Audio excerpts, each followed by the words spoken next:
Pete Rose hit the big leagues in 1963 with bad grades. No power, no speed, no throwing arm. But he played with an uncommon fury, sprinting to first base on every walk. 24 years and 4,256 hits later, Charlie Hustle had long won everyone's respect. He was the All-American icon of hard, fair play. Then the whistle blew. Instead of Charlie Hustle, we had Charlie the Hustler, as Rose was banned from the love of his life.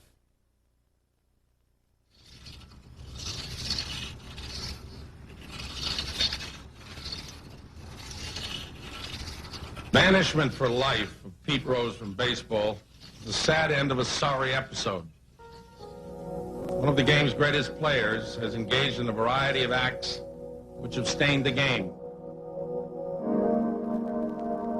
If Pete Rose is the classic example of the one-dimensional sports machine, he had the misfortune to collide at home plate, as it were, with Bart Giamatti, who was the most rounded, nuanced, complex intellectual. Former president of Yale, student of literature, philosopher. Baseball, he said, was naturally an epic sport like no other. And he demonstrated it by comparing it to Homer's Odyssey. The batter starts at home plate, and then he takes off for a journey around the bases, which is filled with danger. At every stop, somebody is trying to put him out. But he has, by guile and strength and speed, comes home where he is greeted with delight by his waiting comrades. So Bart very much thought that the essence of an epic is there is a hero. Bart liked Pete because Pete was Charlie Hustle. He was a little guy, Bart was a little guy, and I think there was a certain affinity, a certain admiration that Bart felt for Rose, which made it painful.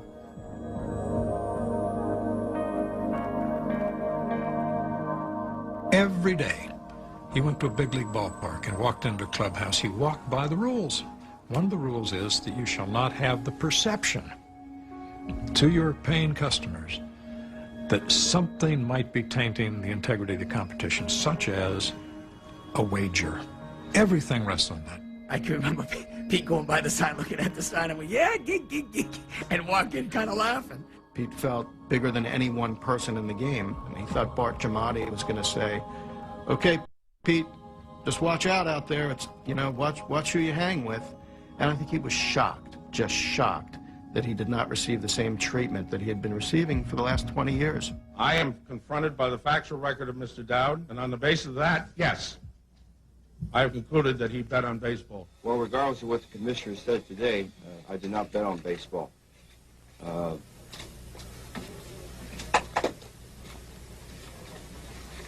That's all I can say.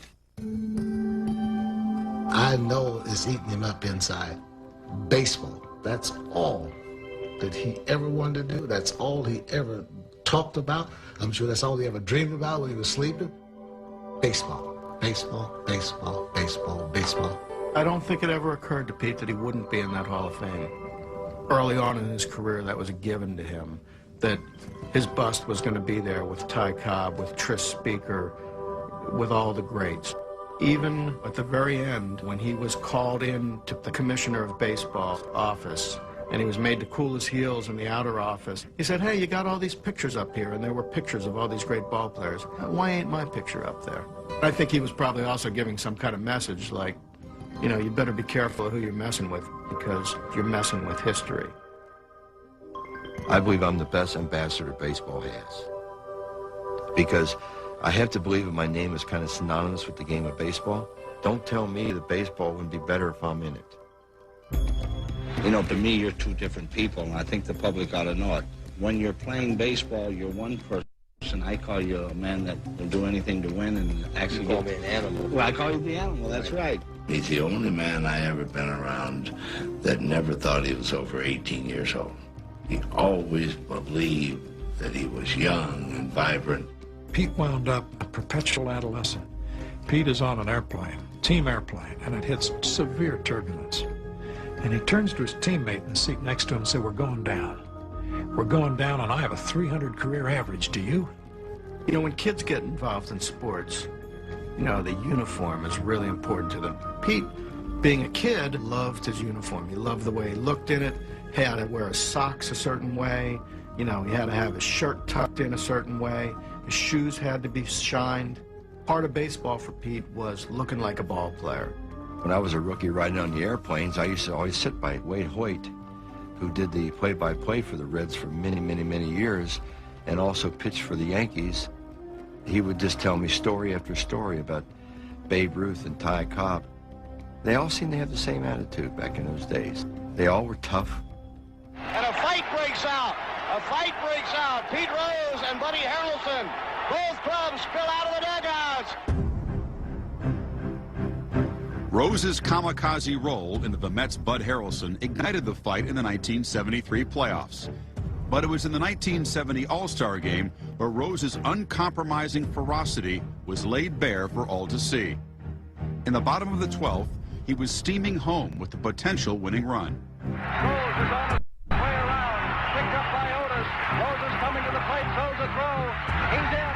It's all over. The National League win. Rose turned himself into a missile, crashed into Fosse, and effectively ended his career. Pete Rose barreled into Ray Fosse, who was slow in getting up. We were out with the Fosses. We had dinner, and we come back home. He said, well, good night, I'll see you. That next day is when he ran right into Fosse. I mean, it was unbelievable. I said, how could you do that to our friends and hurt him? He said, that's the name of the game. Pointless. A huge, disproportionate act. A sense of complete loss of perspective. How about these people say, well, you shouldn't slide hard like that. It's an all-star game. Those people are losers. What do you mean you shouldn't slide like that? People paid more money for those all-star tickets than they do for a regular season game. Why shouldn't I play hard? I'm not supposed to try to win that game because it's an all-star game? He's the fan as player. He's the guy sitting at the bar who says, God, if I could only do it, I'd go out there and I'd do it every day. He won over the fans with that ferocious force. He's not the best baseball player I ever saw, but he played every game like the 7th game in the World Series. He played hard every single day, and I've never seen anyone else do that. If he got 3 hits, he wanted 4. If he got 4 hits, he wanted 5. He was insatiable. He wanted to be the first singles hitters to drive a Cadillac. And damn sure did it. I met Richie Ashburn. He says, you can't believe this guy. He says, I've never seen anything like him. He is the most obsessive person I've ever seen. He said, it doesn't make any difference whether it's playing baseball, sex, gambling, whatever. He does everything absolutely full out. He said, if Pete drank, he'd have been an alcoholic when he was 16 years old. Pete Rose was a local boy in the city that prides itself, rightly, as the birthplace of professional baseball. Cincinnati was a very elemental city. It was called Porkopolis in the 19th century. It was where pigs were slaughtered and grains and goods went up the Ohio River and back down, and Charles Dickens and Francis Trollope from England came over to marvel at and be disgusted by what they took to be American manners, all in Cincinnati. Tough guy's town. Good place to produce Pete Rose. Pete Rose was born on April 14, 1941 in Anderson Ferry on the banks of the Ohio River, 5 miles downstream from the city. There's a west side and the east side, and on the east side you have quiche and white wine and croquet. And on the west side you have beer and barbecue and bowling. Where Pete Rose grew up on the west side of Cincinnati was right across the river from Kentucky, and really in feel and texture, it was more related to Appalachia than it was to city life. What we used to do was hunt rats, especially when the river would come up every year. We had rafts, and we had 3 or 4 creeks that went into the river. We had swimming holes in with the ropes tied on the trees to swing across and stuff like that, you know. So it was kind of like primitive. I was very fortunate, though, because when I was growing up, it was the late 40s and 50s, and there wasn't much more for us kids to do. except play baseball in the summertime, and football was football season, and basketball was basketball season. It was families, working class people. Everybody knew each other. This guy lived there. He passed away, his kids lived there. He passed away, his kids lived there. Generations and generations lived in the same houses forever. Part of the Pete Rose story was the Harry Rose story. The game passed down to the son paying homage back to the father. Harry Rose was a great semi-pro football player until he was nearly 50. And Pete got this incredible physicality from his father. Cincinnati did not have a professional football team at that time, and it was a big deal to be a semi-pro football player in those days, and my dad was the best in town. He was always one of those, you know, if a guy's got a different colored jersey on and the whistle ain't blown, knock him on his can. And if you tackle him low, he'd kick you in the face. You tackle him high, he'd stiff arm you in the face. Pete was the water boy for the football team. He was the bat boys for the baseball team. They were buddies. They were inseparable. From the time Pete was a year old, he was out in the backyard playing ball. When they'd come home and we'd be at the dinner table, we all had dinner together, and he could have hit 3 grand slam home runs, but they had dwelled on what he didn't do right, and it was always keep hustling. He taught me how to be dedicated. He taught me the importance of winning, but he did it in the right way. He never criticized me in front of people, never yelled at me. He would correct me in his own little demeanor. He didn't believe in mental mistakes. While it was his father who forged Pete, his entry into organized baseball in 1960 was made possible by his uncle Buddy, a scout for the Reds. Pete was drafted out of high school mostly as a favor to an uncle of his. He was a non-prospect in the eyes of baseball. He reported to his rookie league team in Geneva, New York, and he was this crew-cut headed kid, had a beat-up old suitcase, and he had a bat strapped to the suitcase. And he comes upon Asa Brooks, the general manager of the team, and Asa Brooks says to him, "Who the hell are you?" Pete says, "I'm your new second baseman, mister." He has no idea who the second baseman of that team is. All he knows is he's better than the guy, whoever he is.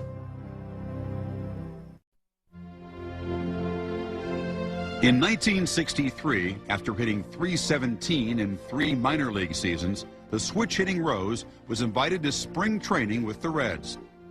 Pete was a cocky little guy, wasn't that big, and I said, well, this kid's never going to make it. You know, he's a skinny little runt, but he's got a lot of vim and vigor. Don Blasingame was our second baseman, coming off an outstanding year the year before. Really well-liked by his teammates.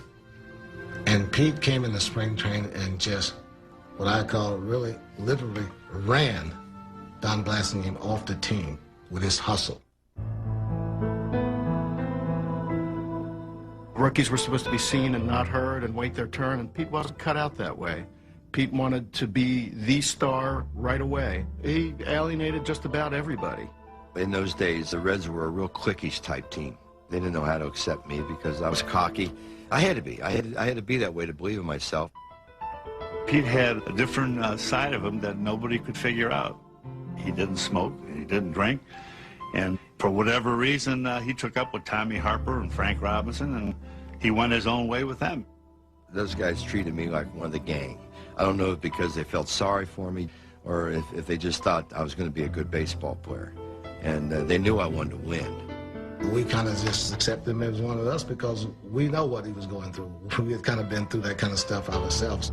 They called him a hot dog, even his own teammates. They were standoffish toward him. I actually got called in the Cincinnati Reds front office, and I was told I was hanging with the black players too much. And I told them, I said, hey, I don't care what color their skin is. They're treating me like a human being. A nickname was tied to Rose that would follow him like the tail on a kite. Charlie Hustle is everything that's Pete.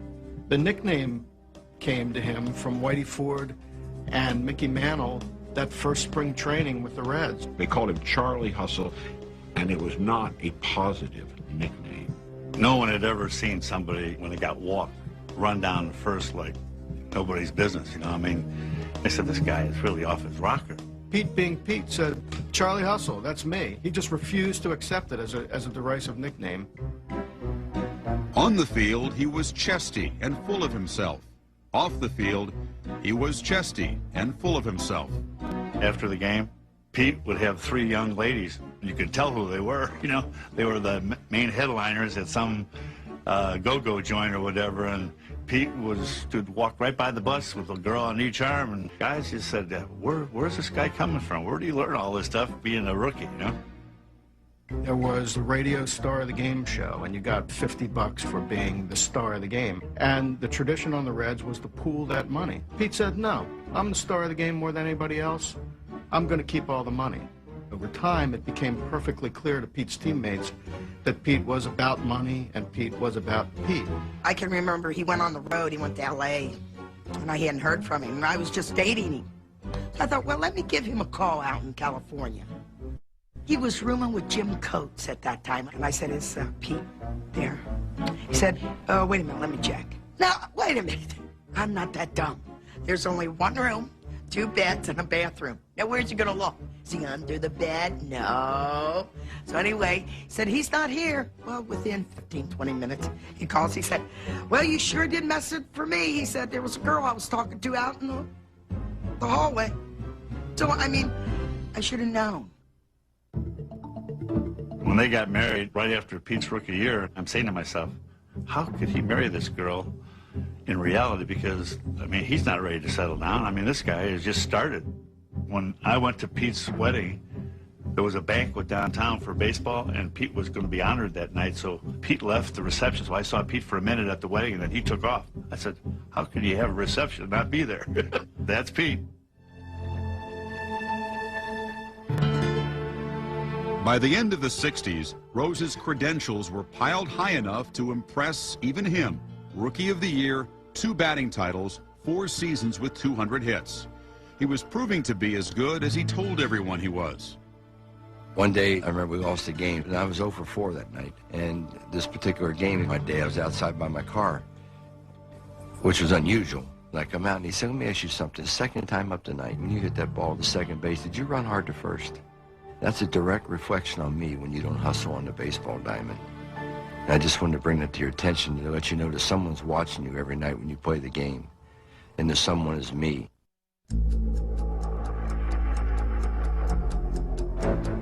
Despite all of Rose's fire and fury, the Reds could not break through in the postseason in the early 70s, losing 3 times. And then, in the 1975 World Series, the Big Red Machine found itself locked in an epic struggle with the Red Sox in Game 6. Pete comes up. He's not tired. He's jabbering about, man, this is the greatest game I've ever played. And don't you think, hey, Fisky, what do you think? This is the greatest game. This is what baseball's all about. There it goes, a long drive. If it stays fair, home run. He said, Skip, was that the greatest game you have ever played? I said, Peter, I've always known you're crazy. Now I know you're crazy. I'm not going to sleep tonight. And you think this is the greatest game we've ever played. He said, oh, don't worry about it. We're going to win tomorrow. Cincinnati has won the World Championship, beating the Boston Red Sox 4-3. I couldn't be happier if I had all the money in the world and everything. This is the happiest moment of my life. I'm scared I'm going to have a coronary. I really. Pete, congratulations. That's still the greatest World Series I've ever broadcast. And I'm down on the field, and Johnny Bench comes over to me. He says, you know, you ought to talk to Pete Rose. He likes you. Well, I don't know him that well. Talk to him about what? He says, the company he's keeping. I said, what do you mean? Well, he's got some bad guys he runs around with, and he's going to run into trouble. He's going to be coarse, something straight out of the gutter, and you're going to find it charming. And you're going to laugh with him. He's going to make you laugh, and you're going to believe everything he says. You know, I've never been one that was short on confidence. I think if we played them 10 games, we'd beat them 8 the way they played. Have you set some sort of a goal for yourself as to a number of hits you want to get? To be, what are you, 41? 41. 41. I don't look at that. No, not at all. Are you kidding? When you walked in here, I said, there's a young guy. What do you wear under your uniforms? Wear long johns, otherwise they're cut off. Padding? We need padding for when he got that. Dealing with the press was the best thing that could happen to all of us, and Pete dealt with the press, and because they loved him. One of the joys of my career in baseball journalism were those days spent with Pete Rose talking about hitting, looking at his bat, so where he'd oil the bats down every day so that he'd get fresh marks on his bat, so that he knew exactly where the ball was on his bat when he'd foul them off. Pete started out as a ball player in a print era when the newspaper guys counted. To the very end, Pete knew everybody's name, every beat reporter's name. You could be writing for the Podunk Suburban Daily, and Pete looked at you and said, "Hey, Joe, great story yesterday." And, you know, what does the press want? They want to be recognized. And that won him a lot of leeway down near the end when he needed it. It's not like I'm going to get my 3,000 and retire, because I still have hopes and ambitions of being #1 in the National League. That's 36-31. Pete really knows his numbers. And when my son Jeremy was 8 years old, I had him interview Pete Rose during spring training. How many more years do you think you're going to be in baseball? I hope maybe 700 more hits. I don't look at it as years. I play every year for hits. Jeremy asked him whether he was going to pass Cap Anson and Napoleon Lajoie that season. You need 35 more hits out. 34. 34? 34. Oh. And You're going to pass Roberto Clemente for sure. Yeah, he got 3,000 exactly. The 1-0 pitch, swung on. Pete Rose with base hit number 3,000 in his Major League career as he rides a single allowed. Rose never seemed to run out of numbers to stalk. In the summer of '78, with the cherished 3,000th hit in his possession, he launched yet another pursuit, Joe DiMaggio's 56-game hitting streak. His 44-game hitting streak was the damnedest thing I've ever seen. I never felt it was a me deal.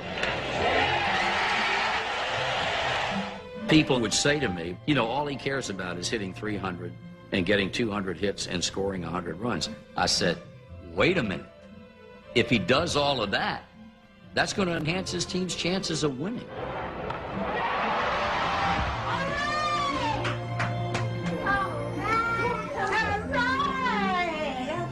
You getting tired?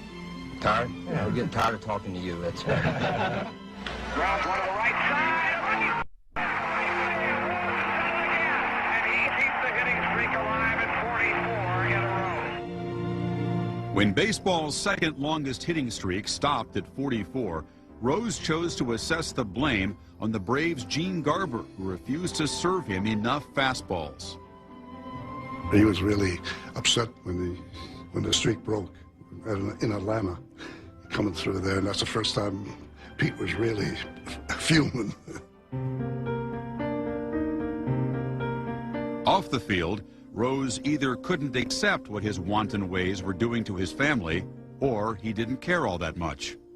He never had enough women, and you were constantly coming across women who'd had affairs with him. They all were given the same sort of Pete Rose signature collection of Porsches, presidential Rolexes, and boob jobs. I was guilty of a paternity suit in Tampa, Florida, which is a mistake.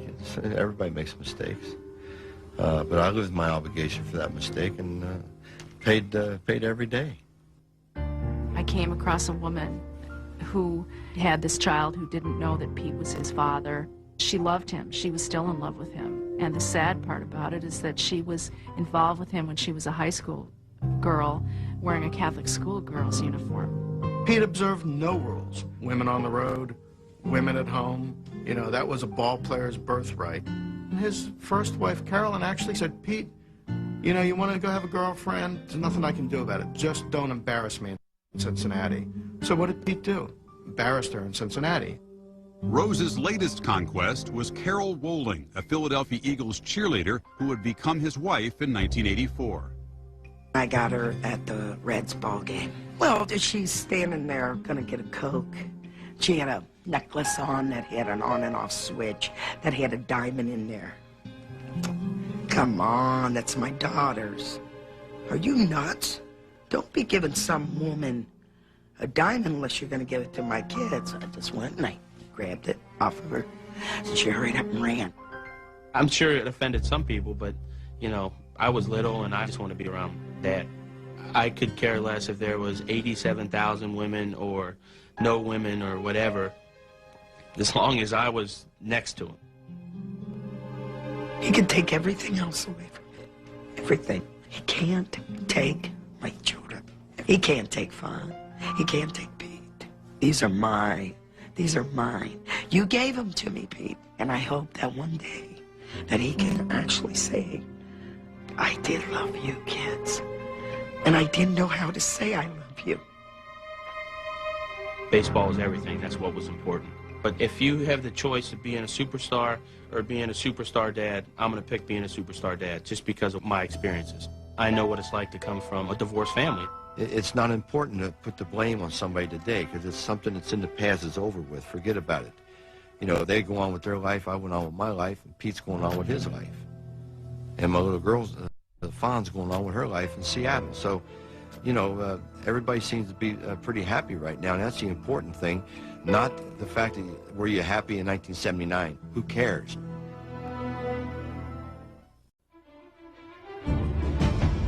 He was the only big guy of the four guys that they talked about on the Cincinnati Reds that talked to the young kids. He invited us over for dinner during the time we were on road trips. He got me a sport coat that I couldn't afford. That was Pete Rose. Ever eager for new conquests, Rose left the Reds after 16 seasons and rented himself out as a free agent hired gun to Philadelphia. At $800,000 a year, he was baseball's highest paid player. For the forlorn Phillies, who had never won a World Series, he was a steal. Here it is 79, and I think I got a group of guys that have been knocking on the door can get to the World Series, and that's why I went there. All they needed was a leader. They saw me approach the game the way I did for 162 games in 1979, and it kind of brought us together in 1980, and that's when we won it. By the spring of 1981, Rose had 3 World Series championships, and he was the only player to start the All-Star game at 5 positions. With 3,557 hits, he was also closing in fast on Stan Musial's record. He would write 3-6-3-1 on his trademark on his bats, and that was the National League hitting record.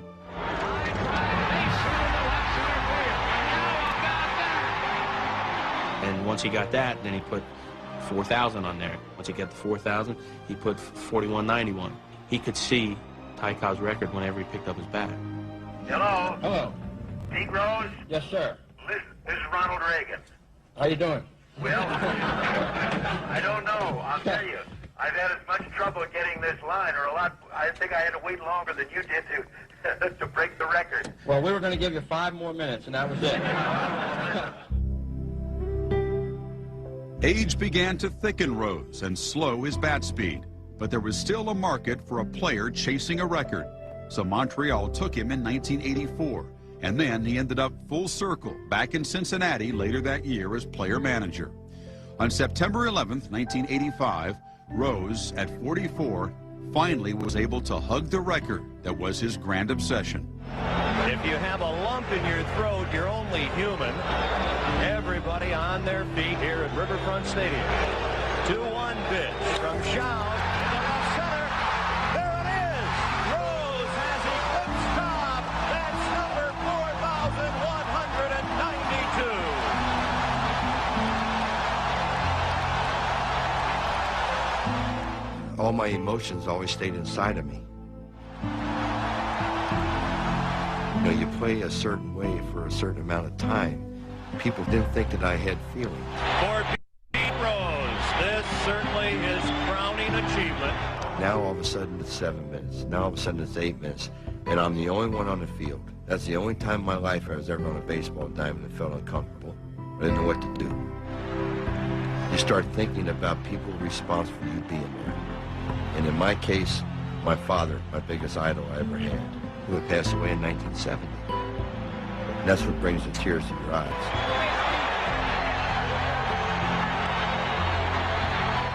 It's the first time I've seen him cry.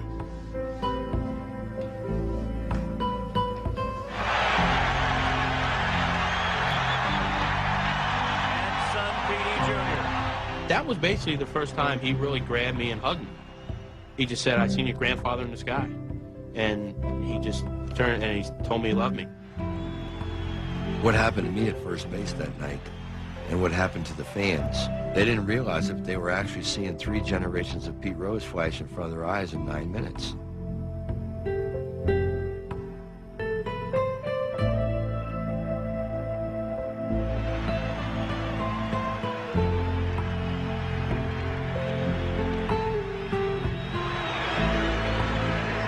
You know, I think ever since then, everything has just been a plus. He grabbed me like I've never been grabbed before, and since then, every time I see him, that's the same kind of hug I get. He's got a point because he's got to make the call right now. Oh, boy. Oh, boy. They're going to grab Pete. I see guys push umpires every day and get 2 or 3 days. I got 30 days. Suspended for the 1988 shoving incident with umpire Dave Pallone, Rose's troubles were only just beginning. It all grew out of Gold's Gym, which at one point was called Pete Rose's Gold Gym, where there was steroid trafficking, there was some cocaine trafficking going on. That's where a lot of the baseball bets were placed. I kind of backed off and said, whoa, this is beyond a sports story here. But when I went to the investigative editor at Sports Illustrated, he was all for it, because I said, look, I've got information that Pete Rose bet on baseball. Pete came to baseball a gambler, a horse gambler. Very early on, a sports gambler. And his teammates knew that. And Pete wasn't the only gambler. But what was different about Pete is that Pete's gambling habit grew and grew and grew, and it became his passion other than baseball. I remember once I went to his house, and he has this Philadelphia Eagle cheerleader who became his wife. And she's in these tall pumps and hot pants, just trying to get a little attention from Pete. But Pete's not giving any attention because he goes right to the satellite dish. And he's keeping the satellite dish. I mean, it's hotter than a wok, you know. And he's got, oh, the freaking Canucks, you know, and what's wrong with the Blue Jays? And, you know, he's like taking every score we see on the satellite dish to heart. Even when he was managing, playing, he still had to be betting, you know. There just wasn't enough action. One of the reasons he bet on baseball is because he was so good at it. He lost so much on the other sports. He was uncanny when it came to baseball. I was down at the Reds Dream Week, and he had just bought this big home in Plant City. He invited us back for a drink. So we get back there, and for about an hour, he's showing us every room. I said, hey, Pete, I'm sick of looking at all these beautiful rooms. How about a cold beer?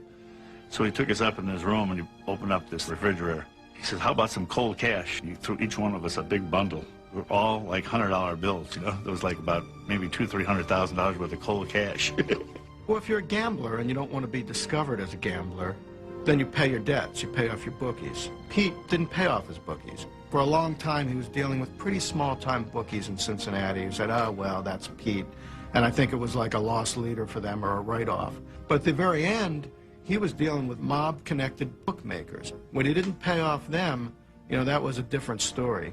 And I think that's also something that drew baseball's attention. A baseball bombshell.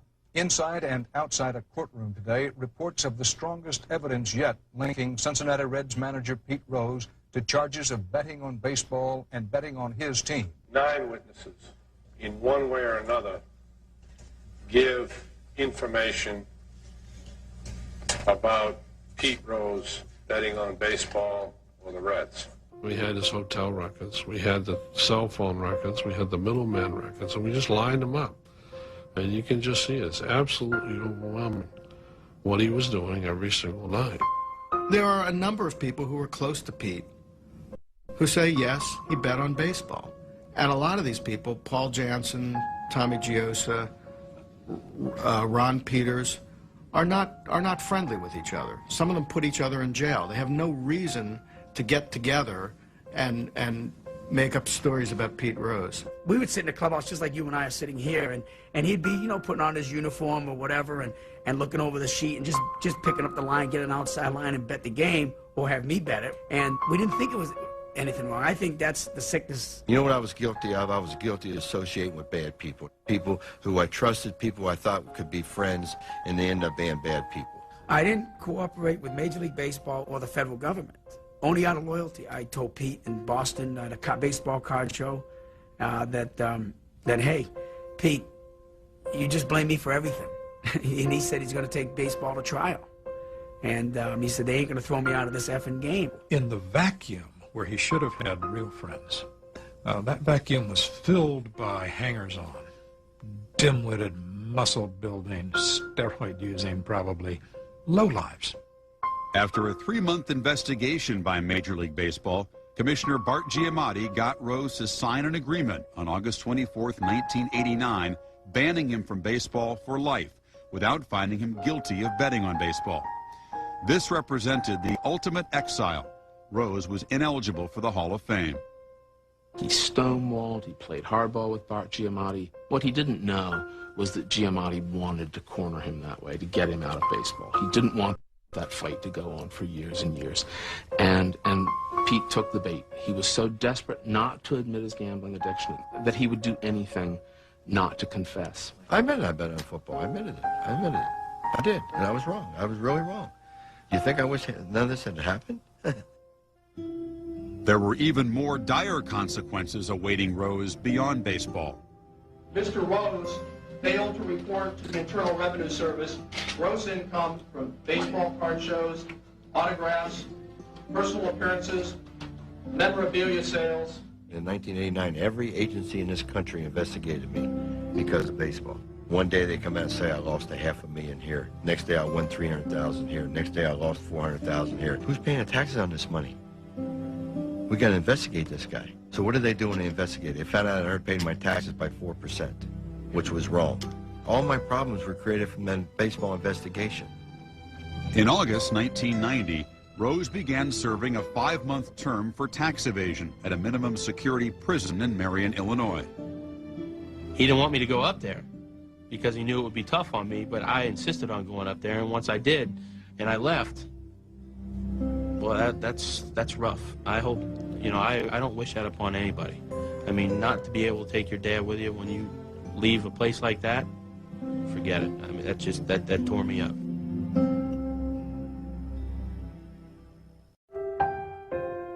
Do you feel that you still have to prove to people that you did not don't. bet on baseball? No, because I can't.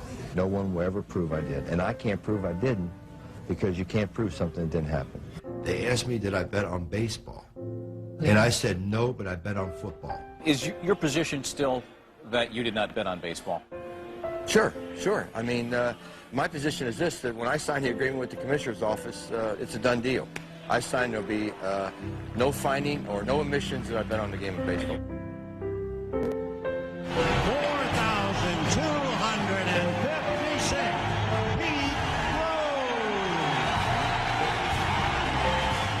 It's so impossible for him to admit that he gambled on baseball. Because it disgraces everything that he really does believe. He can hardly believe that he did it. The American public is very forgiving. Are you willing to show contrition, admit that you bet on baseball? Not at all, Jim, not at all. I'm not going to admit something didn't happen. The time for truth arrived in January of 2004 in an ABC interview that aired the same day as the release of his new autobiography, My Prison Without Bars, for which he received an estimated $1 million advance. Pete Rose not only changed his tune, he sang for his supper. You have always denied publicly that you bet on baseball. Did you bet on baseball? Yes, I did, and that was my mistake, not coming clean a lot earlier. Have you regretted that? Sure. I mean, Charlie, it's amazing that people have to understand. I wish this would have never happened, but I can't change it. It's happened, and sitting here in my position, you're just looking for a second chance. I really wish that he had done it, had confessed 10, 15 years ago and just come fair with everybody. If you're a baseball fan, Rose was a great player. But if you're a baseball fan, you also love the integrity of the game. I don't think he squared it yet. Pete isn't sorry. And as long as he's not sorry, and that comes through as it does, he's a pathetic failure. When he came out publicly and finally admitted to his guilt, I think he kind of cut off his nose to spite his own face, and I think that it may actually hamper him in the long run. ineligible for the Hall of Fame in 1991, Rose has yet to be reinstated by Commissioner Bud Selig, to whom he admitted betting on games in 2002. After his 15-year period of eligibility on the writer's ballot expired in December of 2005, only one route to Cooperstown remains open to Rose, the Veterans Committee. He and I have had a meeting with others. And, there's no timetable, but this is a judgment that I'll have to make. The best thing he's done is nothing, which is the right thing to do. I mean, as far as I'm concerned, Bud Selig should put Pete Rose behind him.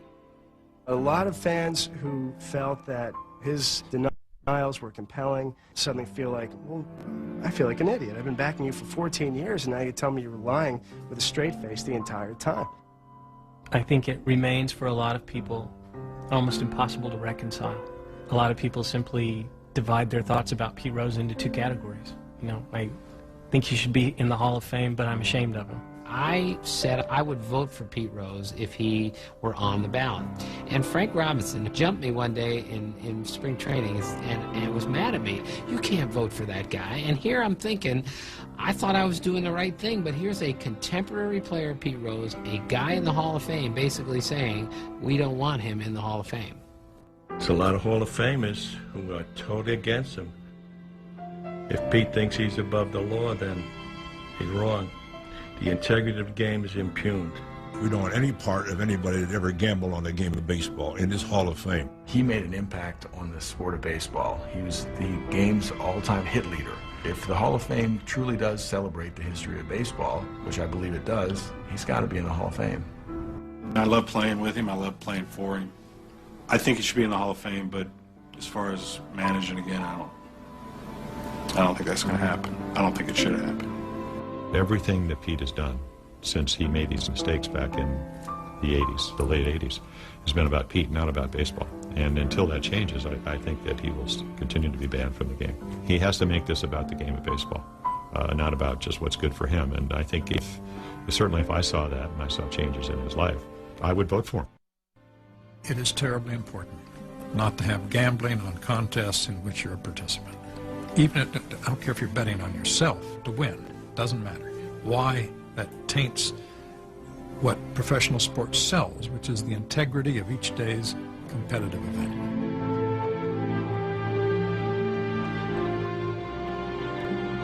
He had a responsibility as one of the greatest players in the game to stay clean. You walk through that clubhouse door how many times in your life? Thousands of times.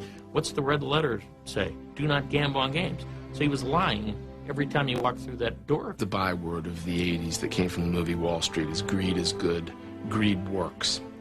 Pete Rose really was, in both the best and worst sense, the greediest athlete I've ever been around.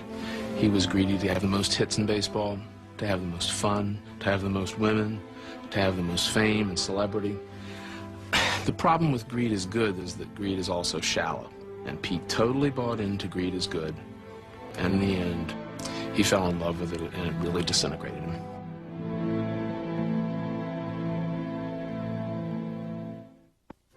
Nobody in sports history ever played more games on the winning side than Pete Rose.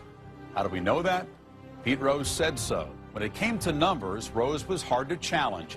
But when he also told us he never bet on baseball, he was hard to believe. Two things are certain. Nobody ever got more out of less on the baseball diamond. And no player ever lost so much for so little.